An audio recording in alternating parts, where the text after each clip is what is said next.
नमस्कार, India superfast में स्वागत है आपका। मैं हूं आपके साथ अभितोष सिंह। इस वक्त उत्तर प्रदेश की सियासत में गच्चा शब्द को लेकर गदर मचा हुआ है। कैसे? दरअसल शिवपाल सिंह यादव पर तंज कसा मुख्यमंत्री योगी आदित्यनाथ ने नेता प्रतिपक्ष नहीं बनाए जाने को लेकर। उन्होंने कहा कि इस बार भी चचा के साथ गच्चा हो गया, यानी कि उनको धोखा दिला। लेकिन शिवपाल सिंह यादव ने इस तंज का जवाब अपने ही लहजे में दिया। उन्होंने कहा कि इस बार तो गच्चा योगी आदित्यनाथ जी को उनके दोनों डिप्टी सीएम देने वाले हैं। बहरहाल इस गच्चा पे गदर मचा हुआ है, सियासत गरमाई हुई है, क्योंकि अखिलेश यादव ने इसमें आग में घी डालने का काम किया। उन्होंने कहा कि उन्होंने तो दिल्ली को गच्चा दे दिया है, यानी कि योगी आदित्यनाथ उनके निशाने पर रहे। इस पर एक विशेष रिपोर्ट हमने तैयार की, सबसे पहले आपको दिखाते हैं।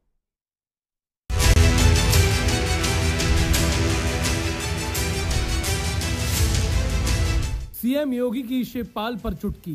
सीएम योगी का सपा पर निशाना, विपक्ष का हंगामा। चाचा को फिर दिया गया गच्चा, सीएम योगी। सीएम योगी ने शिवपाल यादव पर साधा निशाना। सीएम का बार, शिवपाल का पलटवार। 2027 में आपके डिप्टी सीएम आपको देंगे गच्चा।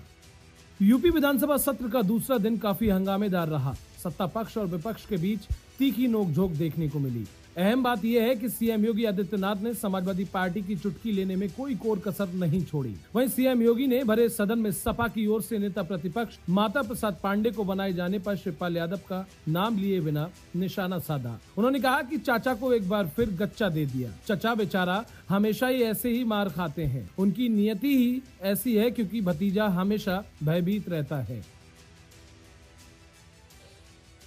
पहले तो आपके चयन के लिए मैं आपको बधाई देता हूं। ठीक है, अलग विषय है कि आपने चचा को गच्चा दे ही दिया। चचा बेचारा हमेशा ही ऐसे ही मार खाता है, उनकी नियति ही ऐसी है, क्योंकि भतीजा हमेशा भयभीत रहता है। वहीं शिवपाल यादव ने सीएम पर पलटवार करते हुए कहा कि अभी कह दे रहा हूं, 2027 में समाजवादी पार्टी सत्ता में आएगी और मैं मुख्यमंत्री को बताना चाहता हूं कि आपकी डिप्टी सीएम 2027 में आपको फिर से गच्चा देंगे। तंज के जरिए शिवपाल ने कैसे पलटवार किया, ये भी सुन लीजिए। मुख्यमंत्री जी ने, वो आपकी उनकी होती रहती है बैठी। मुख्यमंत्री जी ने अभी प्रश्नकाल में कहा था कि मैंने महिलाओं की भर्ती कर ली, 20,000 महिलाओं की भर्ती, कांस्टेबल्स भी, पीएससी में भी कर ली है, पुलिस में भी कर ली है। चलिए, हम बहुत आपको, अरे उसको वो बात खत्म हो गई, वो बात खत्म हो गई। सवाल ये था कि कितने जब से भर्तियां की हैं पुलिस में, सब कुछ। और उसके बाद 3 प्रश्न हो चुके हैं, तो सुन लीजिए ना। अरे उसके प्रश्नकाल के बाद सुनेंगे ना। तो इसी प्रश्न में, वो प्रश्न खत्म हो चुका है। नहीं, इसी प्रश्न में हमारी ओर इशारा किया था। हाँ। मैं इसलिए मैं बोल रहा हूँ, मेरा नाम भी लिया है। वो बहुत आपको बहुत लेट याद आया। नहीं, खत्म हो चुका। मैं जाग तो तभी गया था। फिर कहा है अभी तक। नहीं है, लेकिन आपने समय नहीं। आप कहाँ खड़े हुए? उसी समय मैं समय देता हूँ। मैं सोच रहा था आप उठोगे, लेकिन आप उठे नहीं। नहीं, आपने हमारी तरफ निगाह ही नहीं करी। अरे हमारे कहीं पे निगाहें हैं, कहीं पे निशाना है, इसलिए आजाद मुझे आपकी तरफ नहीं। तो देखिए, हमें गच्चा नहीं मिला है। पांडे जी बहुत सीनियर है, बहुत सीनियर है, और हम लोग देखिए समाजवादी हैं, और समाजवादी के साथ साथ आपकी तरफ से भी हमने कुर्सी का कहीं न कहीं इशारा किया था, हमें वहां पर बैठाला गया था। उसके बाद यहाँ पर बैठे, और यहाँ के बाद हम यहाँ पर बैठे, इसके बाद यहाँ बैठ गए। मेरी शुभकामनाएं और आगे के लिए। मैं कहना चाहते हैं 3 वर्ष में आपके संपर्क में रहे, तो गच्चा तो आपने भी दिया।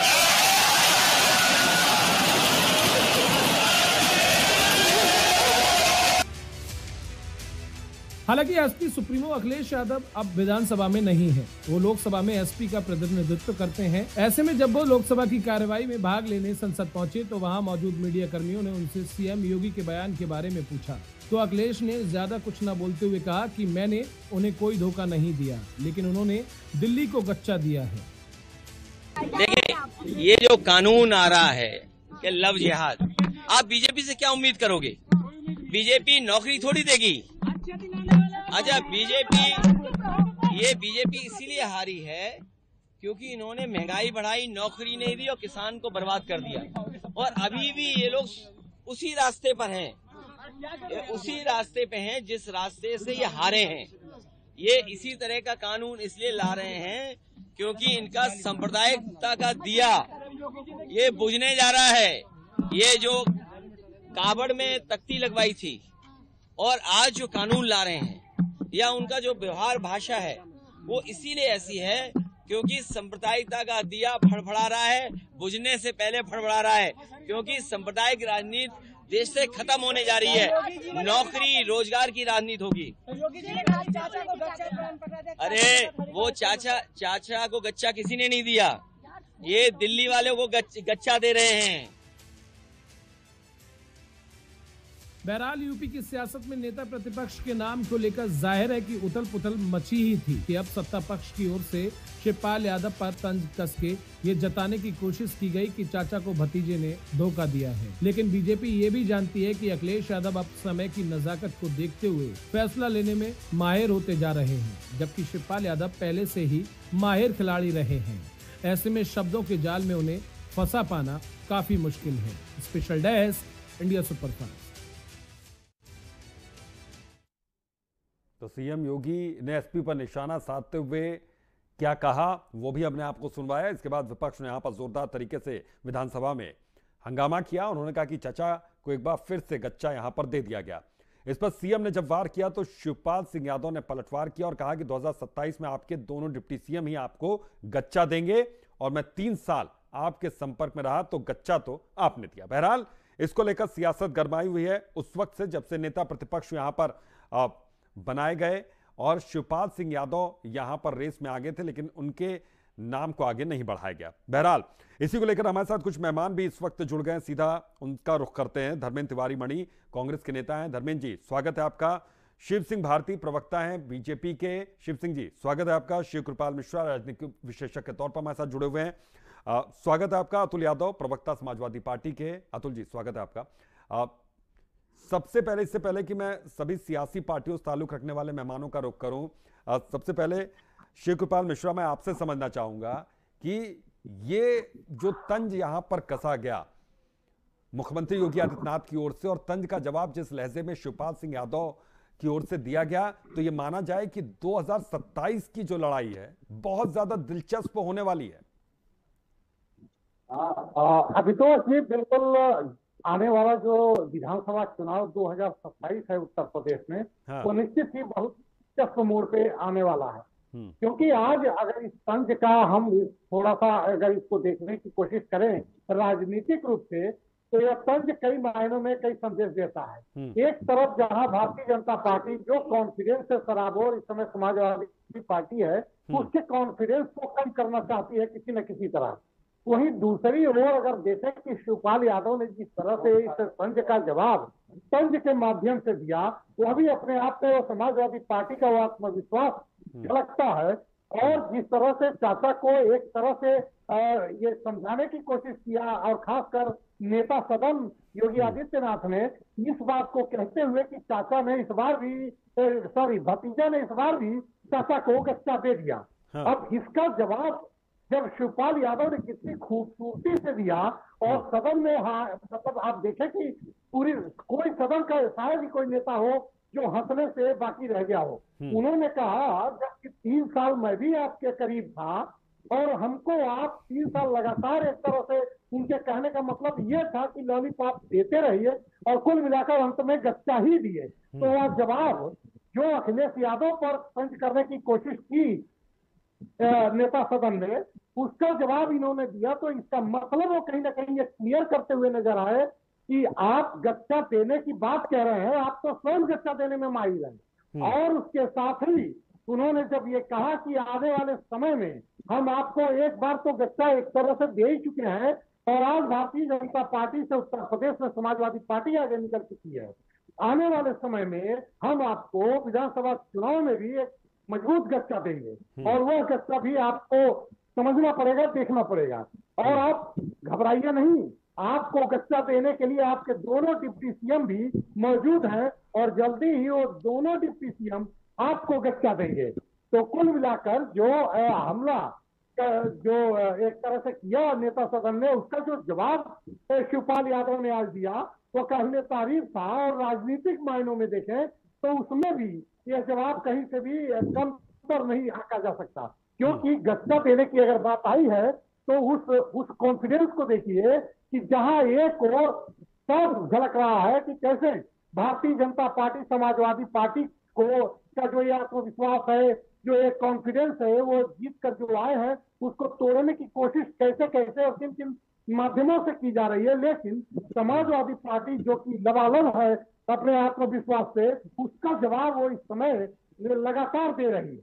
जी अभितोष जी, बिल्कुल उसका जवाब लगातार यहाँ पर दिया जा रहा है। शिव सिंह भारती, क्या यहाँ पर मुख्यमंत्री जी को ये उम्मीद रही होगी कि चचा को गच्चा देने वाले तंज पर इस तरीके का जवाब उनको मिलेगा, और बड़े ही खूबसूरत ढंग से यहाँ पर जवाब दिया गया शिवपाल यादव की ओर से, और ये हम क्या मानकर अब चल सकते हैं कि ये तंज भरे लहजे अभी आगे 2027 तक यूं ही देखने को मिलते रहेंगे?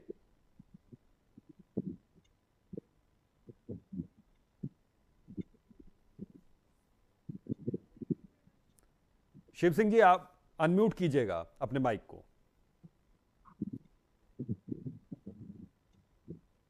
जी, अब अपनी बात रखिए सर। मैंने कहा समाजवादी पार्टी की जो अंतर्कलह है वह कोई आज से नहीं चल रही है। वह अंतर्कलह जो है वह पार्टी मुखिया जब मुलायम सिंह यादव जी थे, और किस तरह से एक पार्टी का एक संविधान होता है और सारी संवैधानिक प्रक्रियाओं को ताक पर रखकर जिस तरह से अखिलेश यादव जी ने खुद को स्वघोषित अध्यक्ष घोषित कर लिया था, और जब उस समय भी शिवपाल यादव जी की नजर उस समय राष्ट्रीय अध्यक्ष बनने की थी, और उस समय वो पिता पुत्र और पूरे ऐसे राजनीति में वो उलझे कि वह राष्ट्रीय अध्यक्ष शिवपाल जी नहीं बन पाए। जिस तरह से शिवपाल जी ने आज जवाब दिया कि मैं 3 साल संपर्क में रहा, तो 3 साल जो संपर्क की बात कर रहे हैं वह किस तरह से संपर्क में, कैसे संपर्क में रहे, वह निरंतर अखिलेश यादव जी के संपर्क में थे। एक पैर उनका समाजवादी पार्टी में हमेशा रहा, और वह निरंतर यह प्रयास करते रहे कि मुझे शायद एक उच्च स्थान जो समाजवादी पार्टी में माननीय जो स्वर्गीय मुलायम सिंह यादव जी थे, उसमें उनका जो कद था वह कद पाने के लिए वह परेशान रहे, और अखिलेश यादव जी के हाथ में जब से कमरा शिवपाल यादव जी चूंकि कद्दावर नेता है प्रदेश के, और इतने कद्दावर नेता है कि उन्होंने जमीन पर काम किया और जमीन में उनकी अच्छी पकड़ मानी जाती है, इसके बाद भी कभी उनको पार्टी ने मुख्य धारा में लेकर नहीं आ पाई। अभी जब नेता प्रतिपक्ष की बात आ रही थी तो शिवपाल यादव जी का बड़ा कद मानते हुए, और यह था कि अखिलेश यादव जी अगर लोकसभा से इस्तीफा देंगे और दिल्ली की ओर कूच करेंगे तो शिवपाल यादव जी ही नेता प्रतिपक्ष बनाए जाएंगे। और मुझे लगता है शिवपाल यादव जी को भी पूरा भरोसा था कि मुझे एक बार भतीजा अब की बार कम से कम मेरे साथ यह अन्याय नहीं करेगा, अब की बार तो मेरे साथ न्याय होना है, लेकिन एक बार पुनः उनके साथ अन्याय हो गया। जहां तक बयानों की बात है, बयान तो राजनीतिक हल्के में हमेशा चलते रहते हैं, वो 2027 में नहीं कम होंगे, 2000 उसके बाद भी कभी कम नहीं होने वाले। लेकिन जिस तरह से शिवपाल यादव जी के कद की जो बात होती थी और समाजवादी पार्टी जो चर्चा करती, समाजवादी पार्टी के कार्यकर्ता जो चर्चा करते थे, आज वह निश्चित रूप से शिवपाल यादव जी गच्चा खा गए और शिवपाल यादव जी को घर बैठाने का काम किया जा रहा है। ठीक है अतुल यादव, इसका बेहतर जवाब यहां पर देना चाहेंगे। अतुल देखिए, यहां पर सीधे तौर पर निशाना भी साधा गया लेकिन तंज कसा गया, और लहजा हल्का फुल्का था, अंदाज बहुत हल्का फुल्का था, और उसी हल्के फुल्के अंदाज में यहां पर शिवपाल सिंह यादव ने जवाब भी दिया। तो हम ये मानकर चले, मैं सभी से ये सवाल पूछ रहा हूं, आपसे भी यही सवाल है कि क्या 2027 तक इसी तरीके से अब तंज भरे लहजे में ये बातचीत होती रहेगी, या फिर लहजा कभी तल्ख भी होगा, तंज से तब्दील भी होगा और तल्ख लहजे भी बातचीत यहां पर होगी? दिलचस्प रहेगा क्या? देखिए देखिए देखिए जो सदन में बात चल रही थी, कई बार जो है आरोप प्रत्यारोप जो है जिस हिसाब से लगाए जाते हैं उसी हिसाब से जवाब दिया जाता है। माननीय नेता सदन जी के द्वारा जिस जिस लहजे में कहा गया, हमारे माननीय नेता माननीय शिवपाल यादव जी जो वरिष्ठ नेता हैं, उन्होंने उनको उचित जवाब दिया और समुचित जवाब दिया और बता दिया कि जो है कि दोनों इंजन टकरा रहे हैं और गच्चा जो किसने खाया, भारतीय जनता पार्टी ने खाया और जो है और जो समाजवादी पार्टी लोकसभा में भारी से भारी मतों से जीत करके अपने 37 सांसदों के जिता के लाई और आगे भी जैसे जिता के समाजवादी पार्टी आगे बढ़ेगी। रही बात नेता सदन की जी के द्वारा सोचा भी नहीं गया होगा कि माननीय शिवपाल यादव जी के द्वारा इतना सार्थक और सही तरीके से जवाब दिया जाएगा। माननीय शिवपाल यादव जी के द्वारा कहा गया गच्चा तो आपको दोनों आपके डिप्टी सीएम देने वाले हैं। रही बात, आपने देखा होगा जिनकी दुआ सलाम या नमस्ते भी ना हो रही हो, बात तो समाजवादी पार्टी कर रहे हैं। समाजवादी पार्टी जो है अब निरंतर सामंजस्य के साथ अपने नेताओं का सम्मान देते हुए आगे बढ़ रही है और 2027 की तैयारियों पे तो हम जुटे हुए ही हैं, लेकिन हम आगामी जो 10 सीटों पर उपचुनाव होने जा रहा है विधानसभा की, उनकी तैयारियों पे भी जुटे हुए हैं। अब जब दो इंजन टकरा रहे हैं तो दो इंजन टकराने के बाद समाजवादी पार्टी अपना दमखम दिखाते हुए 10 की 10 सीटें जीतेगी। रही बात गच्चा देने की बात, तो गच्चा जो कौन खा गया ये तो समझने की बात है। नहीं तो डबल इंजन की सरकार से क्या उत्तर प्रदेश को फायदा नहीं मिल रहा है? भविष्यवक्ता भी होगा क्या? डबल इंजन की भविष्यवक्ता भी होगा आप? डबल इंजन की सरकार से तात्पर्य है कि आपस में टकरा रहे हैं और जिसका फायदा समाजवादी पार्टी को हो रहा है। और बोलिए।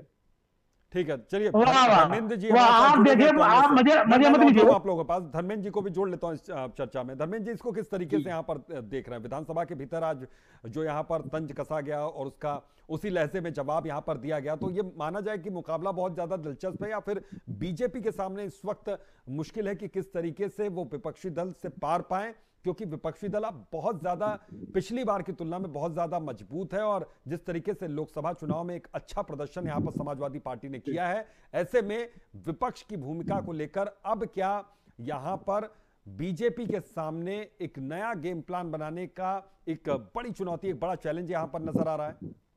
जी बिल्कुल नजर आ रहा है।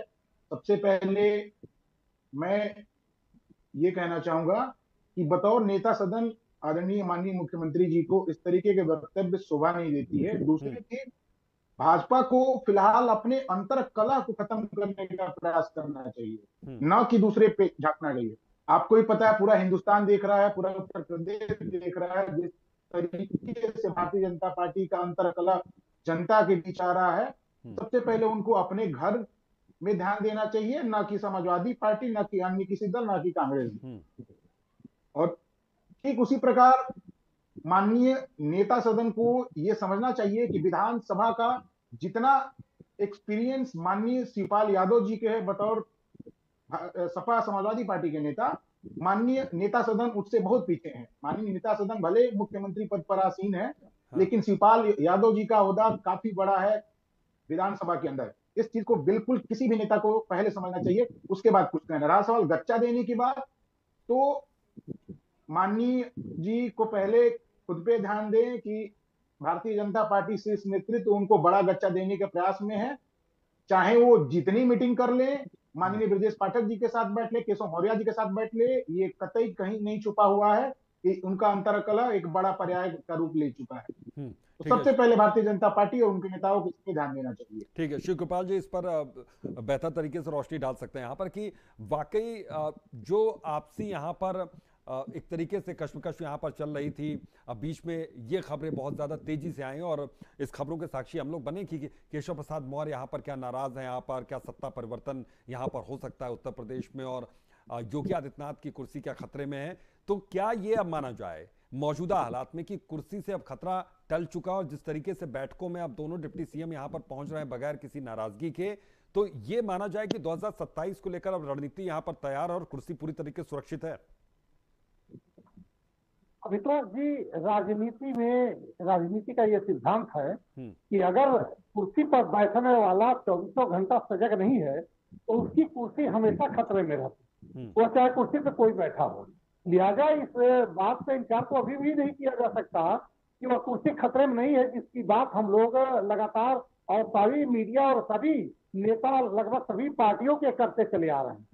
लेकिन अभी जो मैं आपको बताऊं कि जो 2 दिन पहले अभी बैठक हुई है, जो इसके जो ओबीसी की बैठक भारतीय जनता पार्टी में अभी कल ही परसों में हुई है, उस बैठक में भी आप पाएंगे कि जो मुख्यमंत्री भी रहे और दोनों डिप्टी सीएम केशव मौर्य भी रहे, उसमें जब बात निकल के आई सरकार की और फिर से वही बात निकल के आई कि पार्टी की, तो केशव मौर्य ने साफ साफ इसको स्पष्ट कर दिया कि चुनाव पार्टी लड़ती है, चुनाव पार्टी जीतती है, चुनाव पार्टी हारती है, चुनाव पार्टी का जो कुछ भी होता है मंथन भी पार्टी ही करती है, सरकार चुनाव नहीं लड़ती है। तो कहीं ना कहीं ये सीधा जवाब था मुख्यमंत्री को कि आप सरकार की बात न करें, पार्टी बहुत ऊपर, जो कि बहुत पहले भी एक बैठक में कह चुके थे, जो मंथन की बैठक पदाधिकारियों के साथ हुई थी हारने का, उसमें बात अगर निकल के आ रही है तो इसका मतलब कि कहीं ना कहीं कश्मकश अभी भी रास्ता कस्ती चल रही है।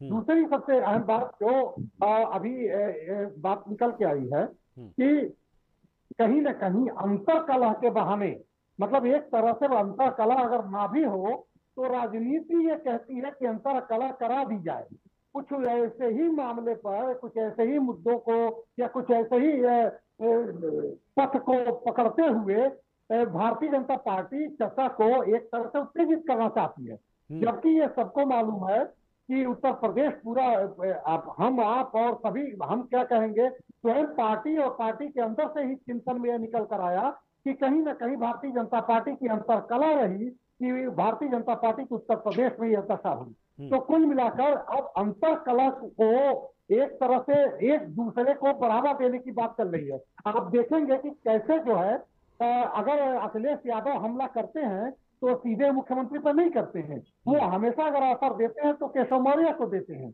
अगर वो हमेशा कुछ कहते हैं कि इंजन, दोनों इंजन की स्टंटिंग हो गए हैं, तो वो किसी और को नहीं कहते हैं, वो केशव मौर्य पे करते हैं।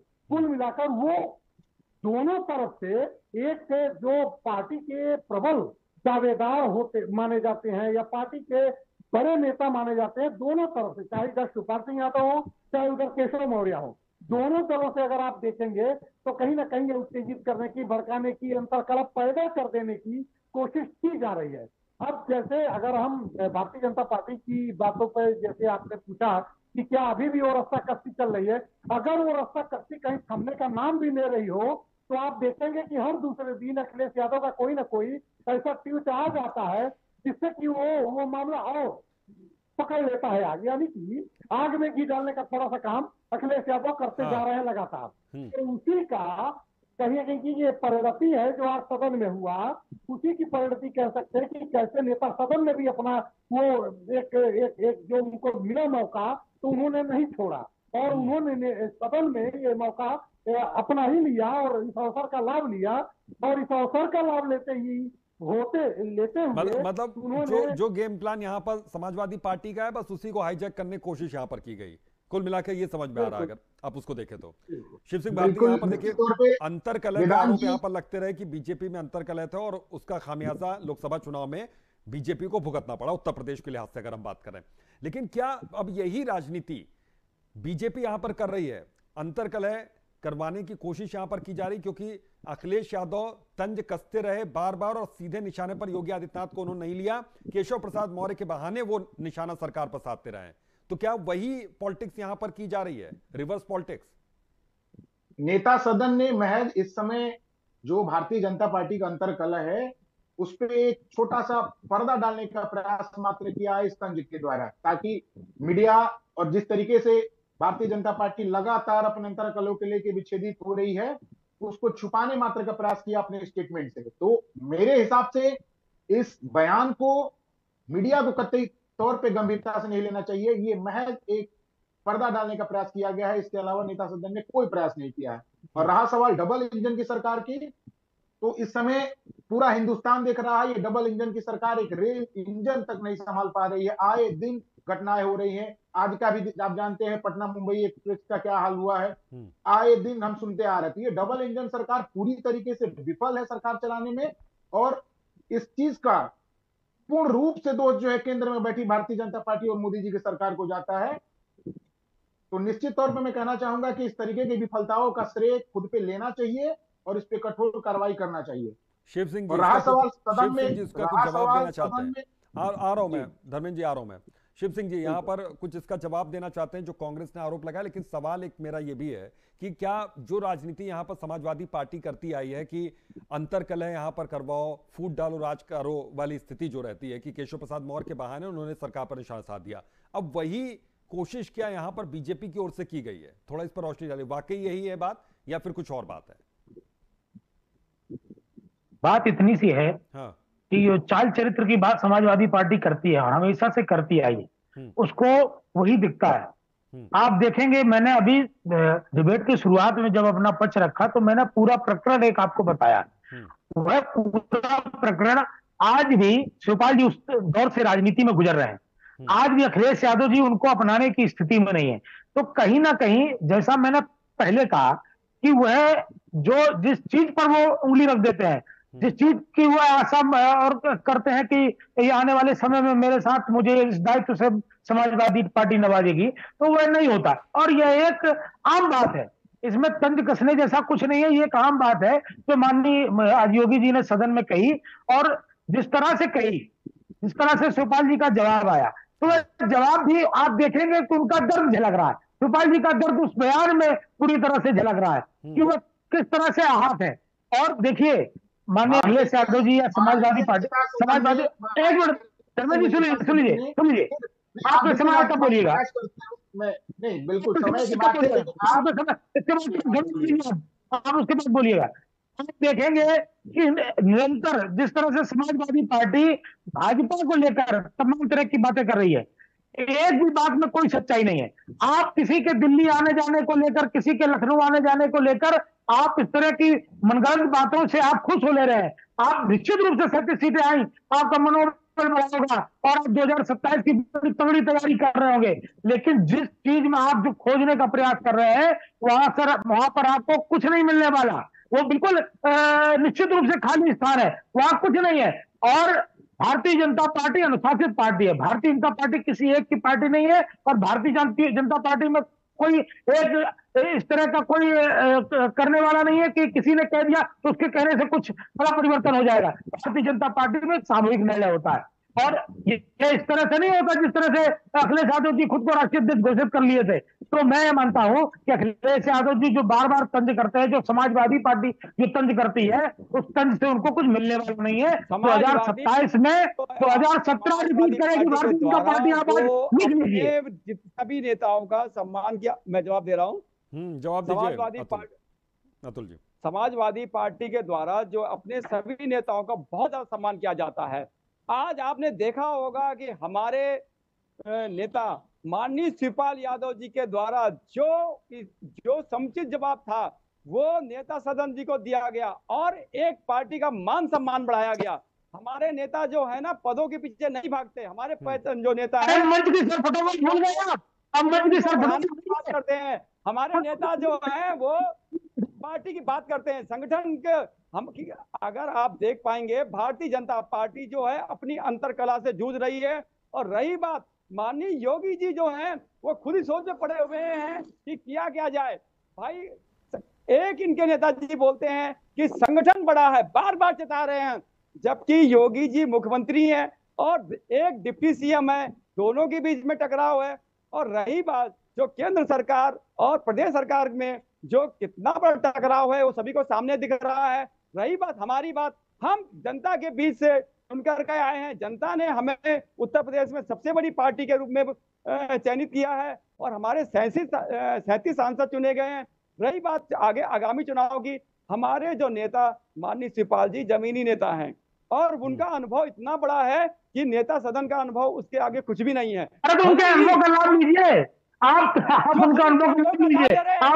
हमारे लेकिन उनके अनुभव का आप फायदा नहीं उठा रहे ना। अब नेता नहीं, हमारे समय समय पर हमने माननीय शिवपाल यादव जी का अनुभव का लाभ लिया है और समय समय पर उनको गरिमामय पदों पर बैठाया गया है। इस समय वो हमारे राष्ट्रीय महासचिव हैं और विधायक भी हैं। भविष्य में उनको कई बार हमारे नेता सोच भी नहीं पाते, हम उतनी बड़ी जिम्मेदारी दे देते हैं। रही बात माननीय शिवपाल जी हमारे सर्वमान्य नेता हैं और प्रदेश के सर्वमान्य नेता हैं, देश के सर्वमान्य बनाने का प्रयास करिए। अतुल, ये थोड़ा शिवपाल यादव जी हमारे नेता सोच नहीं पाते, उससे बड़ी जिम्मेदारी उनको दी जाती है। क्या शिवपाल यादव को इतनी बड़ी जिम्मेदारी दी गई जो वो सोच नहीं पाए थे?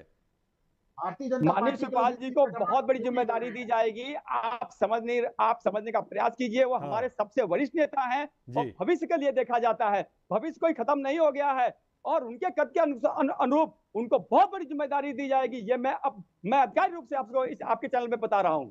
बिल्कुल ठीक है शिव कृपाल जी, यहां पर देखिए एक बड़ा दावा अतुल यादव जी ने कहा कि एक बड़ी जिम्मेदारी यहां पर भविष्य में दी जा सकती है और भविष्य में संभावनाएं बहुत हैं। इसको किस तरीके से यहां पर देखा जाए कि शिवपाल यादव का कद क्या भविष्य में बढ़ने वाला है, उसको लेकर कोई एक तैयारी यहां पर समाजवादी पार्टी कर रही है क्या? अभितोष जी, जैसा कि अभी बड़ी जिम्मेदारी की जो बात हो रही है, तो शिवपाल सिंह यादव की अगर हम बात करें तो अभी भी बड़ी जिम्मेदारी है। राष्ट्रीय महासचिव कोई जिम्मेदारी नहीं होती है और सबसे बड़ी जिम्मेदारी तो यही है कि नेता जो प्रतिपक्ष चुने गए, माता प्रसाद पांडेय जी को चुना गया और उस पर अगर शिवपाल सिंह यादव अपनी मुहर लगाते हुए यह बात आज सदन में भी उन्होंने कहा कि इनके अनुभवों का हम लोग लाभ लेंगे, ये बहुत बड़े हमारे यहाँ नेता हैं और इनको हम लोग सर्वमान्य रूप से मानते हैं, तो इसका मतलब कि कहीं ना कहीं समाजवादी पार्टी का जो प्रदेश में एक संभालने की जिम्मेदारी है वो शिवपाल यादव पे ही है। अगर वो सारी बातों को समझते हुए और एक राजनीतिक रूप के फैसले का पूरी पुरजोर को तरीके से अगर मुहर लगाते हैं अखिलेश यादव के इस फैसले पर, तो निश्चित रूप से ये अपनी वो जिम्मेदारी निभा भी रहे हैं। दूसरी बड़ी बात यह है कि शिवपाल यादव जिस तरह की बातें अभी आपने देखा कि कैसे उन्होंने ये बात बताने की कोशिश की कि गच्चा देने में माहिर हमारा भतीजा भले थोड़ा पीछे हो लेकिन गच्चा देने में माहिर भाजपा भी पीछे नहीं है। तो इस मामले को जो अभी अतुल यादव जी ने कहा कि उनको बहुत बड़ी जिम्मेदारी दी जाएगी, फ्यूचर में क्या होगा मुझे कुछ नहीं पता, ना कोई कह सकता है, लेकिन मैं ये मान के चल रहा हूँ कि अभी भी वर्तमान में जो जिम्मेदारी शिवपाल सिंह यादव के कंधों पर है वो भी बहुत बड़ी है। इस पार्टी को बनाए रखने को और सभी जो भी नेता हैं समाजवादी पार्टी के, उनके अंदर वो जोश भरे रहने में सबसे ज्यादा अगर किसी का हाथ है तो शिवपाल सिंह यादव है। मैं आपको बता दूं कि अगर आज भी शिवपाल सिंह यादव समाजवादी पार्टी से हट जाएं तो फिर से समाजवादी पार्टी का वही हश्र होगा जो आपने देखा था पिछले विधानसभा चुनाव में। कहने का मतलब यह है कि जो जिम्मेदारी इस समय निर्वहन कर रहे हैं शिवपाल सिंह यादव, वो अपने आप में बहुत बड़ी जिम्मेदारी है और कोई भी बड़ी जिम्मेदारी के लिए बड़ी त्याग और तपस्या की जरूरत होती है। अगर वो थोड़ा सा त्याग कर दिए और उनसे त्याग का और बलिदान मांगा ही गया कि नेता प्रतिपक्ष ये आप नहीं माता प्रसाद पांडेय बनेंगे और उसको उन्होंने स्वीकार किया, तो मैं ये मानता हूँ एक राजनीतिक रूप से मैं अपने अगर व्यू कहें तो वो एक बहुत बड़ी जिम्मेदारी अभी भी निभा रहे हैं और ये जिम्मेदारी समाजवादी पार्टी के लिए देखा जाए तो जितना अखिलेश यादव निभा रहे हैं उससे कहीं कम इस समय शिवपाल यादव उत्तर प्रदेश में नहीं निभा रहे हैं, क्योंकि खुशी खुशी राजी खुशी अगर नेता प्रतिपक्ष का वो सम्मान दे रहे हैं सदन में भी सदन के बाहर भी और लोगों को ये समझाने की कोशिश कर रहे हैं कि इनसे बढ़िया विकल्प समाजवादी पार्टी में नेता प्रतिपक्ष का नहीं हो सकता था, तो ये निश्चित रूप से बहुत बड़ी जिम्मेदारी जो कि उनको दिया गया है और वो निभा रहे हैं।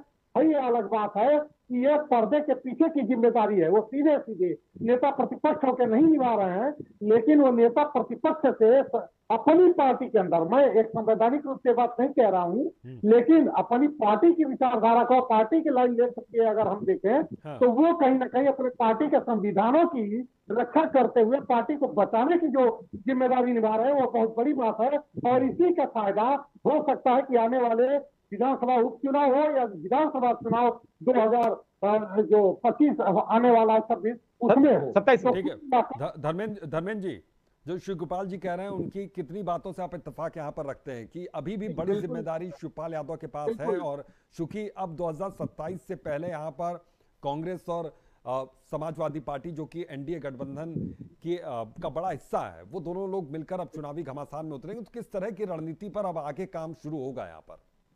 जी बिल्कुल, शिवपाल जी ने बिल्कुल सही कहा है। शिवपाल यादव जी के कंधों पे आज प्रदेश में सबसे बड़ी जिम्मेदारी है। माननीय अखिलेश यादव जी राष्ट्रीय नेतृत्व कर रहे हैं उसके बाद अगर देखा जाए तो उत्तर प्रदेश की राजनीति में शिवपाल यादव जी का इस समय जो कद है, जो जिम्मेदारी उनको दी गई है, वो बखूबी निभा रहे हैं।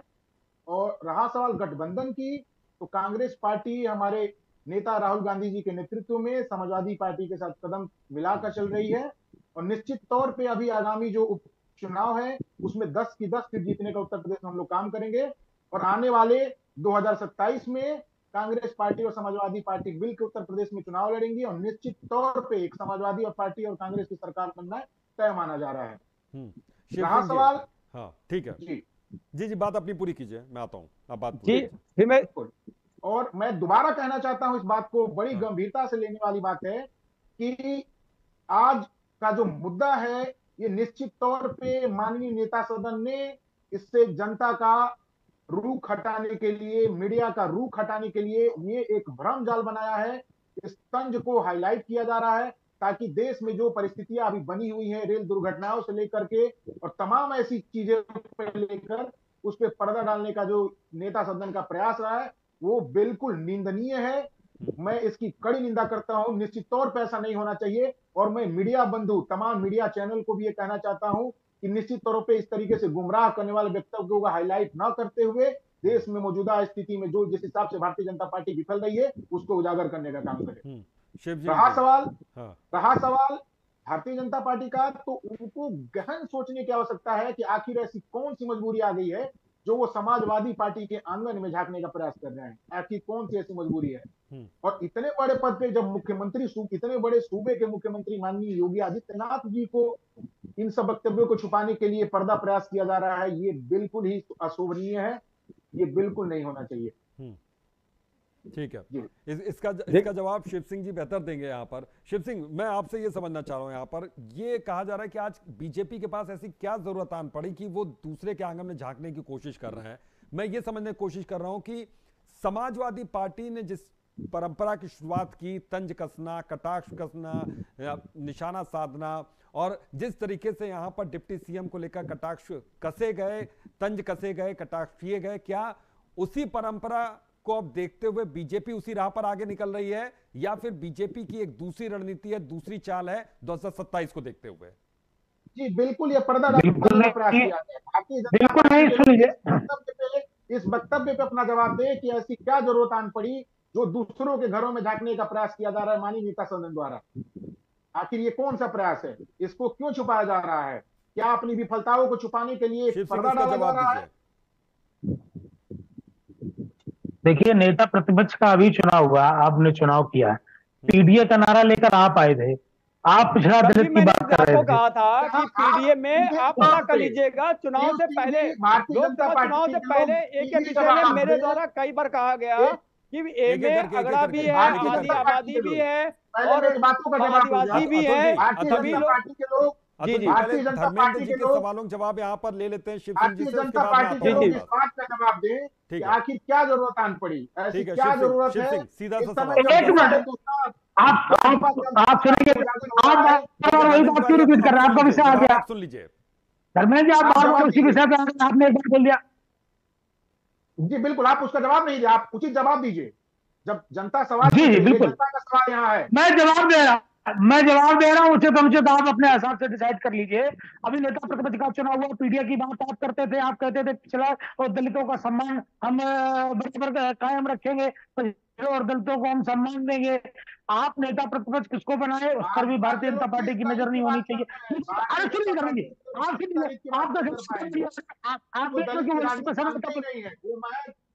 महज बसपा सुप्रीमो के कंधे पे रख करके और दलित की राजनीति करती है भारतीय जनता पार्टी के पास अपना कोई दलित कार्ड नहीं है, ना ही उनके पास कोई दलित का नेतृत्व है।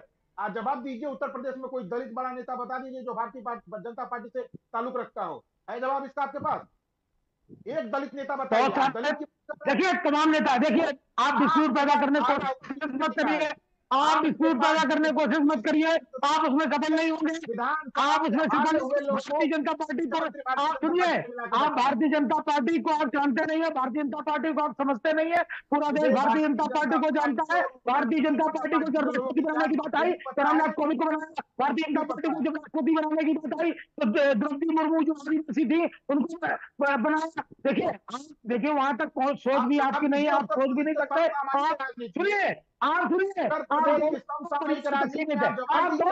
सीमित है, आप दोनों में तरीके से राजनीति करता है। आप दोनों के यहाँ परिवार उत्तर प्रदेश एक मिनट बताइए, पार्टी जो है भारतीय जनता पार्टी है, भारतीय जनता पार्टी जो है ना वो कभी भी समतामूलक समाज की बात नहीं करती। भारतीय जनता पार्टी के द्वारा हमेशा कुछ लोगों को बढ़ाया जाता है। समाजवादी पार्टी समतामूलक समाज की बात करती है। हमारे माननीय अवधेश प्रसाद जी को हमने लोकसभा में भेजा, जनता ने उनको चुनकर भेजा है और ना तो राजनीति करते हैं, समाज में समतामूलक समाज की स्थापना की बात करते हैं। रही बात भारतीय जनता पार्टी के द्वारा ये बताया जाए कि जो हमारे द्वारा माननीय माता प्रसाद पांडेय जी को जो नेता प्रतिपक्ष चुना गया है, इसमें आपत्ति क्या है? भाजपा के लोगों के पास एक बात का जवाब अभी तक उन्होंने स्पष्ट नहीं किया है। एक भी सवाल का जवाब यहाँ पर नहीं मिला। विपक्ष ने तमाम सवाल उठाए, उसका जवाब नहीं मिला। क्या जरूरत ऐसी बीजेपी को आन पड़ी कि दूसरे के आंगन में झांकने की कोशिश शुरू की गई? इसका जवाब दीजिए, इसके बाद में आता हूं। दूसरे के आंगन में कोई झांकने का प्रयास नहीं कर रहा है।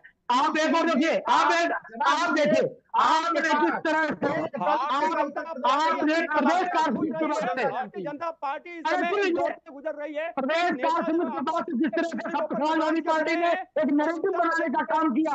भारतीय जनता पार्टी का आपस में पार्टी के द्वारा जो है ना सम्मान भी नहीं किया जा रहा है, कटाक्ष किया जा रहा है।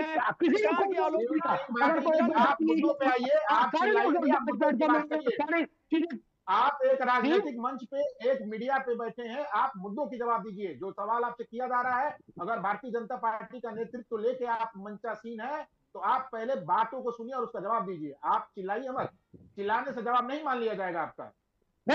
आप मैं चिल्ला रहा हूँ, मैं एक एक बात का जवाब दे रहा हूँ। सुन लीजिए, मैं एक एक बात का जवाब दे रहा हूँ, मैं एक एक बात का जवाब दे रहा हूँ। धर्मेंद्र जी अब जवाब सुन लीजिए, ठीक है। शिव सिंह अपनी बात कीजिए। मैं एक बात कर रहा हूँ, सुन लीजिए। आप जब पूरी भारतीय जनता पार्टी में कहीं ऐसा कुछ नहीं है तो 1 महीना हो गया प्रदेश में अखिलेश यादव जी किस तरह का फैलाने का काम कर रहे हैं। आप किस नजर से किसी जो उत्तर प्रदेश में कार्य समिति हुई थी 14 जवाब दीजिए, उसमें क्या टकराव की स्थिति बनी थी, उसमें जवाब दे सकते हैं। पार्टी का नेतृत्व लेके बैठे हैं, पार्टी नेतृत्व में भारतीय जवाब तो पूरा होने दिए। धर्मेंद्र तिवारी एक बार जवाब तो सुन लीजिए। अगर जवाब नहीं मिलता तो फिर से उनसे सवाल आपने प्रदेश कार्य समिति में किस तरह का टकराव देख लिया, मुझे तो समझ नहीं आया कि आपने किस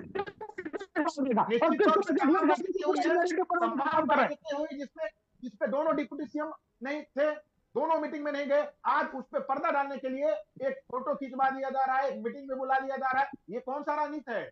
आप जनता का जवाब दीजिए। आप दलित की बात करते आ रहे हैं, आप जवाब दीजिए कि दलित का कौन नेता पूरे उत्तर प्रदेश में है जिसका नाम पूरी जनता जानती हो। आप दलित की बात करते हैं, आप पिछड़ों की बात करते हैं। पिछड़ों के नाम पे आपको विधानसभा से हारे हुए लोगों को आप डिप्टी सीएम बना के बिठा के बैठे हैं, जो खुद की सरकार में बागी बन के घूम रहे हैं और आप दूसरों के आंगन में झांक रहे हैं।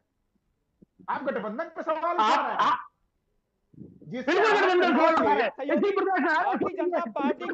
भारतीय जनता पार्टी के आवाज उठाई रहे हैं। भारतीय जनता पार्टी के सहयोगी भी इन पे आरोप लगा रहे हैं। जो सहयोगी दल जो उनको उत्तर प्रदेश में सहयोग हुए उनके द्वारा भी इसी प्रदेश में समाजवादी पार्टी सरकार थी। आप पिछड़ों की बात करते, पिछड़ों को लेकर राजनीति में आए। आप सत्ता पार्टी के द्वारा अपना खुदबा नहीं संभाला जा रहा है। आपने सारे पिछड़े वर्गों को चल रही गई है समाजवादी पार्टी के द्वारा जो अपना। लेकिन अतुल यादव इसको इस तरीके से भी क्या देख सकते हैं? चलिए इसका जवाब अमित शाह जी से लेता हूँ। क्या इस तरीके से देख सकते हैं कि जिस पैटर्न पर राजनीति यहाँ पर समाजवादी पार्टी कर रही है उसी पैटर्न पर अब बीजेपी राजनीति करना शुरू कर चुकी है? जी, ये कहना बहुत समुचित है और बहुत ही आपने ये मतलब एक कायदे की बात कही है। लेकिन मैं थोड़ा सा इसमें ये कहूंगा कि जिस तरह की राजनीति समाजवादी पार्टी कर रही है, दरअसल वो भारतीय जनता पार्टी जैसी वो राजनीति कर रही है। अच्छा। मैं इसको थोड़ा सा ये कहना चाहूंगा कि जो आज तक भारतीय जनता पार्टी करती आई उसको अब कहीं ना कहीं समाजवादी पार्टी और उसके घटक दल और गठबंधन जो है अब उससे उतारू हो गए हैं।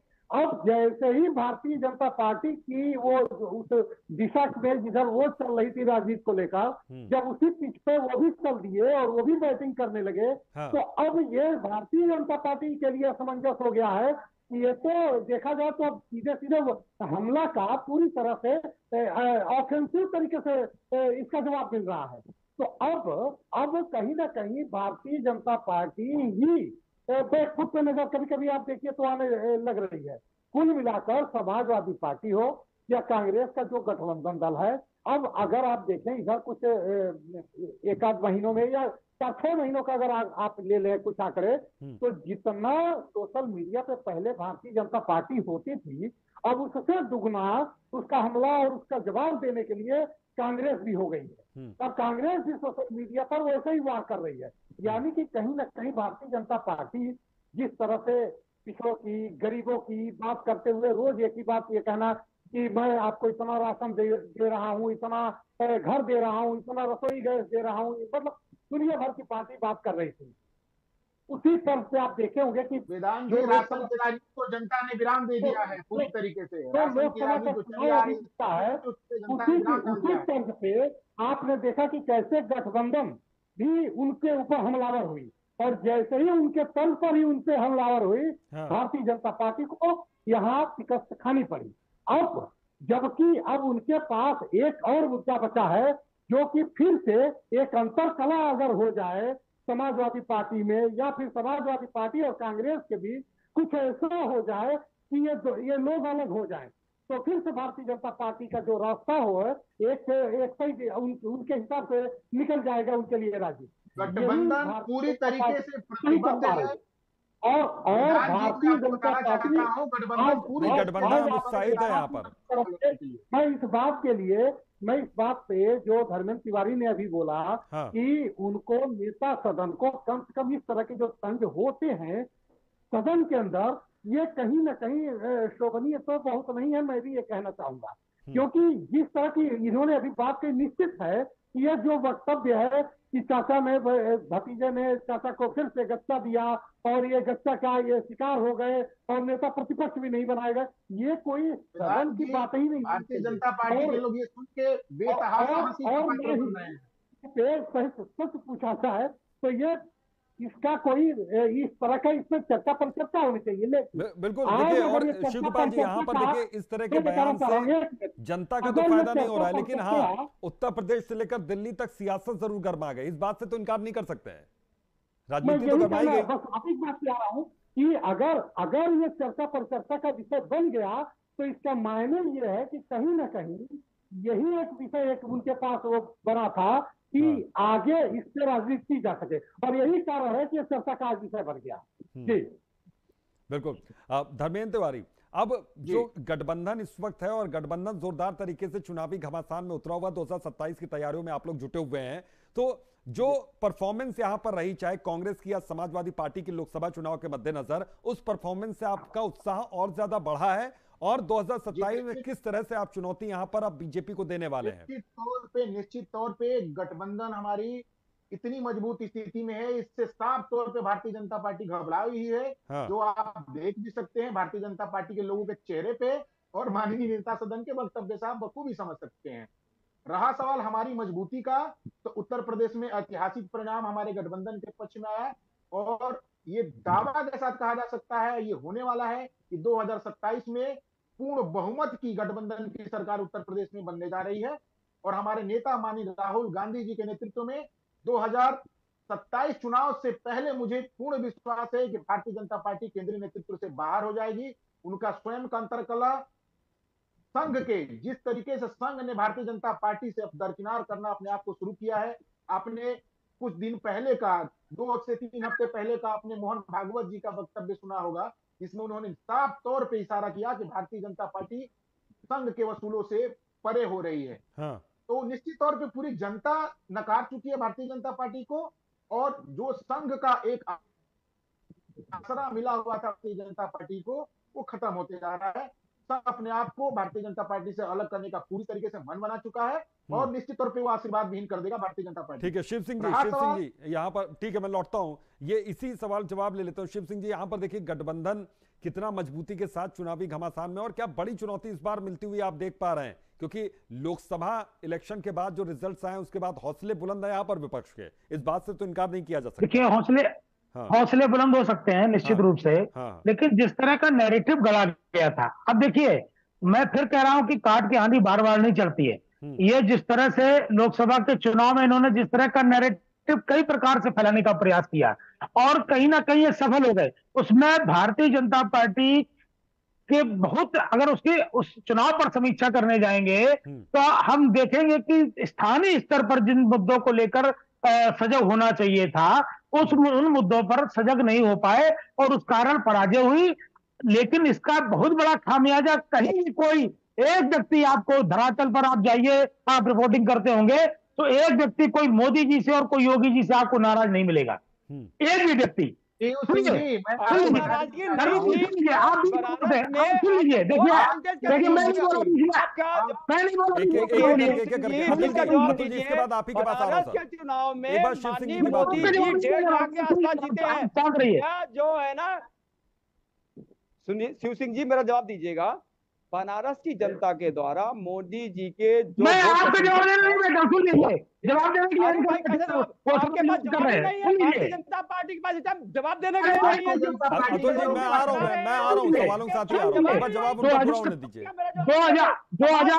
2027 की जहां तक बातचीत है, आप 2027 में जिस तरह की घटना है आप उत्तर प्रदेश के अंदर देख रहे होंगे, आप अभी, अरे सुन लीजिए, चुनाव के साथ साथ 2027 में तो आप कहीं नजर भी नहीं आएंगे, जो 17 में आए थे वो 27 में गायब हो जाएंगे। चलिए अभी थोड़े दिन बाकी है यहाँ पर अतुल, मैं आ रहा हूँ आपके पास। उपचुनाव में अभी मिलने वाले हैं, उपचुनाव में भी मिलने वाले हैं, उपचुनाव में आप देखिए पार्टी के अंदर, अरे भाई, अरे अतुल अतुल जी आ रहा हूँ, एक बार बात पूरी होने दीजिए। पार्टी के अंतर की आप बात कर रहे हैं, आप चाचा जी को आप स्टबनी में लगा दिया, उनको चाचा को आप स्टबनी में पार्टी की राजनीति का प्रमुख केंद्र शिवपाल यादव, क्या बात कर रहे हैं? सबसे अग्रणी नेता है, उनका हमारे संगठन अच्छा प्रभाव है, और दूसरे के घरों में आप खुद झांकते हैं, आप भारतीय जनता पार्टी के ऊपर आरोप लगा रहे हैं, आप दूसरों के घरों में खुद झांकने का प्रयास कर रहे हैं, आप सोचते हैं कि यहाँ से कुछ ऐसा मिल जाए जो जिससे 2027 की रणनीति तय हो सके, तो ये संभव नहीं है। चल रही है समाजवादी पार्टी। शिव सिंह जी और अतुल यादव, देखिए दूसरों के घरों में झांकने से तो यहाँ पर किसी का भला होने वाला नहीं है, क्योंकि ये जो तंज कसे जा रहे हैं, इसके चलते यहाँ पर आम पब्लिक की जो बातें हैं, जो असल मुद्दे हैं जिन पर बातचीत यहाँ पर होनी चाहिए, वो कहीं पे पीछे हट जाते हैं। यही वजह है कि कम से कम कोशिश होनी चाहिए कि असल मुद्दों पर भी बातचीत यहाँ पर हो। जो है सदन में चैनल पे सर्वप्रथम यही बात किया कि महज पर्दा डालने का प्रयास किया गया है नेता सदन द्वारा। अतुल जी अब समय थोड़ा सा कम है, आखिरी कमेंट आपकी ओर से चाहता हूँ, एक आखिरी कमेंट आपकी ओर से चाहता हूँ, क्योंकि शिवपाल यादव अभी भी एक बड़ी जिम्मेदारी निभा रहे हैं। आने वाले वक्त में क्या और बड़ी जिम्मेदारी उनको दी जा सकती है? उनका ओहदा और बढ़ने वाला है? जल्दी संक्षिप्त आंसर दीजिए। नेता सदन स्वयं सोचे कि उनको भारतीय जनता पार्टी ने क्या जिम्मेदारी दिया था। कोई जिम्मेदारी न प्रदेश में नेतृत्व था उनका, न राष्ट्रीय नेतृत्व उनका कोई जगह था। वो इस समय माननीय राष्ट्रीय वो समय महासचिव है, राष्ट्रीय महासचिव है, और सुनिए बिल्कुल स्पष्ट नहीं हो पाई, जो हमारी समाजवादी पार्टी के राष्ट्रीय महासचिव है और संगठन पे उनकी मजबूत पकड़ है। और योगी आदित्यनाथ जी कितने पदों पे आसीन रहे हैं भारतीय जनता पार्टी के 2027 में समाजवादी पार्टी को सत्ता में लाने के लिए कोई ऐसे पद पे आसीन रहे हैं तो आपको जवाब दीजिए। समाजवादी पार्टी के वो सर्वमान्य नेता हैं, और हमारे नेता जो है उनका हम सब माननीय अपने शिवपाल यादव जी का आदर सम्मान करते हैं, आदर सम्मान करते हैं। बिल्कुल ठीक है, बहुत शुक्रिया सर, समय कम है यहाँ पर, नहीं तो दोबारा मैं लौटता आपके पास। धर्मेंद्र जी, चूंकि यहां पर आप लोग जुड़े, आप लोगों का बहुत बहुत शुक्रिया। लेकिन साथ में सवाल ये उठता है यहां पर कि दूसरों के घरों में क्यों झांकने की कोशिश की जा रही है, और इस सियासत से किसका भला होने वाला है? सिर्फ पार्टी का या फिर पब्लिक का भी कुछ भला होगा? क्योंकि उत्तर प्रदेश की जनता है, और जो जनता है, जो पब्लिक है, वो सब जानती है और सब देख रही है। इंतजार 2027 के, तैयारियों में सभी पार्टियां यहां पर जुटी हुई हैं। तो आज अखाड़ा में सिर्फ इतना ही। देखते रहिए इंडिया सुपरफास्ट। दीजिए इजाजत, नमस्कार।